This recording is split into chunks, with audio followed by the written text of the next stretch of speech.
दुनिया की 5वीं बड़ी अर्थव्यवस्था बन गए हैं और प्रधानमंत्री जी ने टारगेट दिया है कि बाय 2030 हम लोगों को ये तीसरा स्थान पर आगे बढ़कर के जाना है। बहुत लंबी एक छलांग लगाने का अपना टारगेट है और यहीं तक नहीं बल्कि प्रधानमंत्री जी ने कहा कि जब देश को आजाद हुए 100 साल पूरे हो जाएंगे 2047 तक हमको दुनिया का एक विकसित देश, विकसित भारत इस रूप में बढ़ना है। और विकसित भारत का अर्थ है कि हमारी अर्थव्यवस्था कैसे आगे बढ़े, हमारी किस प्रकार से प्रगति होकर के देश में हम अपने देश के जनता को खुशहाल कर सकें, रोजगार दे सकें। दुनिया की 5वीं बड़ी अर्थव्यवस्था बन गए हैं और प्रधानमंत्री जी ने टारगेट दिया है कि बाय 2030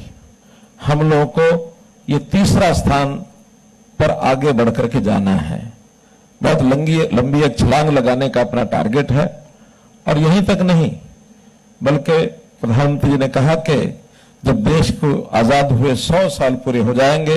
2047 तक हमको दुनिया का एक विकसित देश, विकसित भारत इस रूप में बढ़ना है। और विकसित भारत का अर्थ है कि हमारी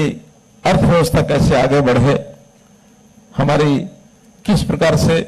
प्रगति होकर के देश में हम अपने देश के जनता को खुशहाल कर सकें, रोजगार दे सकें।